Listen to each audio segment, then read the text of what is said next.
Hello and welcome to another Naughty Egg Draw.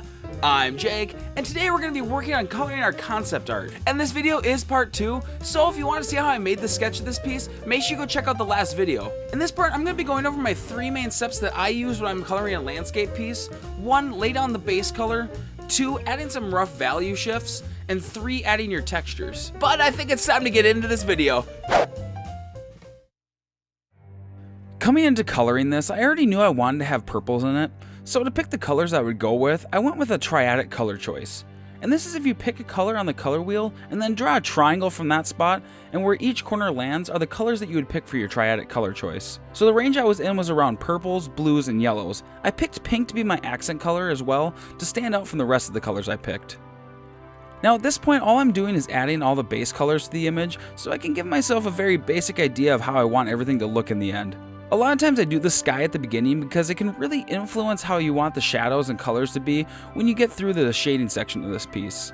Now it's up to you on how you work with layers. You can either approach it in a very traditional painting way and do everything on its own layer, or you could be like me in this piece and separate each section into its own layer.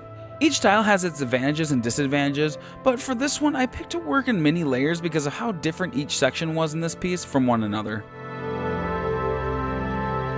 The one thing in this image that I really wanted to be on its own layer was the tree.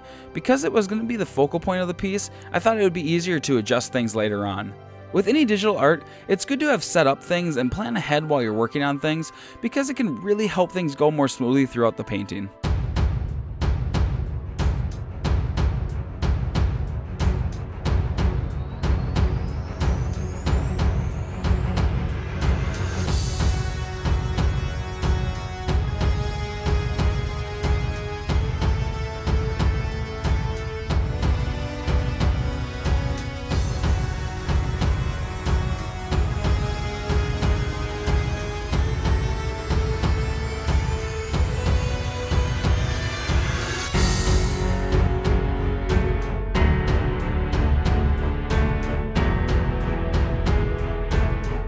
So now that I've finished the first step of laying down all the base colors, I move into adding more values to the piece. When I do this, I normally like to start with the shadows, but you can start with highlights if you want. I find it a little easier to end up going over the top with your highlights than it is to go with your shadows, so that's why I save it until the end after I've already added the shadows.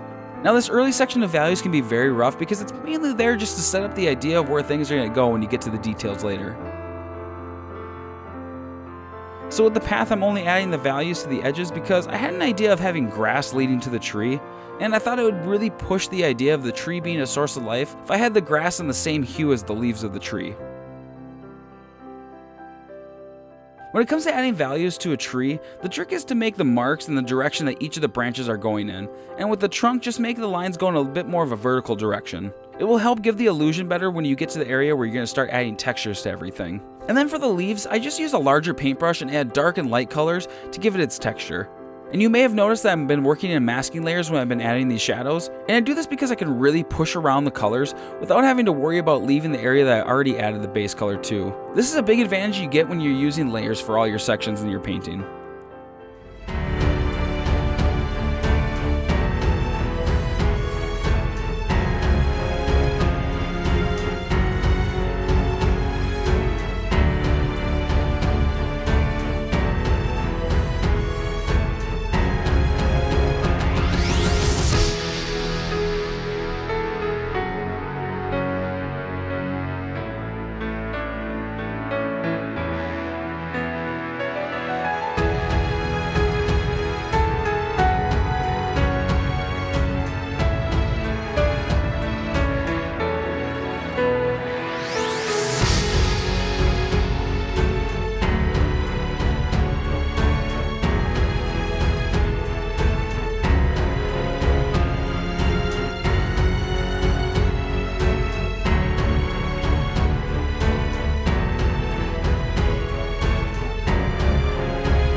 Okay, so this next section is very important when it comes to bringing your piece from fairly flat to a much more professional look. And this is adding textures to your piece using photo textures. For this, you can either use images you find or images you take yourself.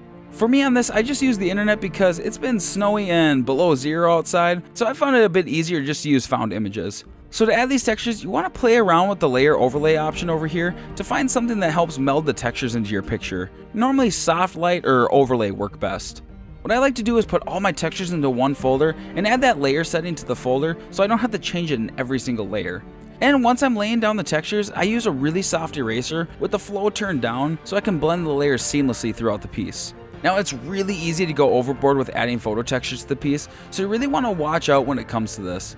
So what I normally suggest is to go in with that eraser and erase parts in the middle of the texture as well to help break up the images a bit, and as well as adjusting the opacity of some of them. The issue I see some people do is that they use photo textures on everything so much that it starts to get a very typical photoshopped look, and it'll start to lose its effectiveness very quickly. So with all this, just keep in mind the idea that sometimes a little less can be more. But don't let that scare you from trying this, because the nice thing about working digitally and keeping things in their own layers is that you can always go back and adjust things at any time.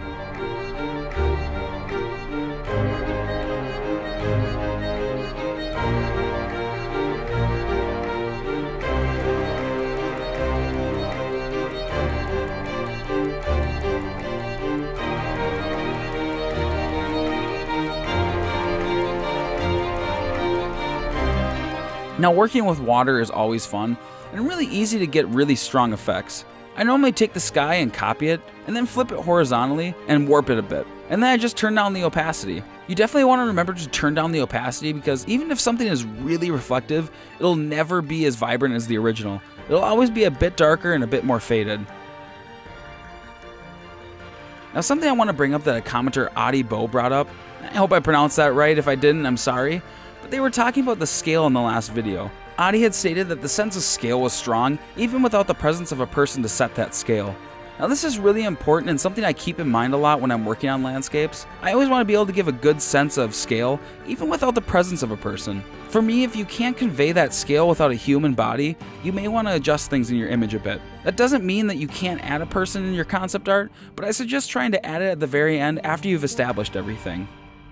Now at this point, I'm just going to be adding small details that I feel the image needs to really make everything pop.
Alright, that is it. We are done with everything. I had a lot of fun making this piece, and I really hope that you guys were able to learn something from these two videos. And remember, if you ever want to have any of your art featured at the end of these videos, make sure to follow me on Twitter at NaughtyEggD and use the hashtag NEFanart. But anyways, thank you guys so much for watching this video till the end. If you haven't yet, make sure you smack that sub button, throw a like and a comment down below, and like always, keep drawing, and until next time, bye!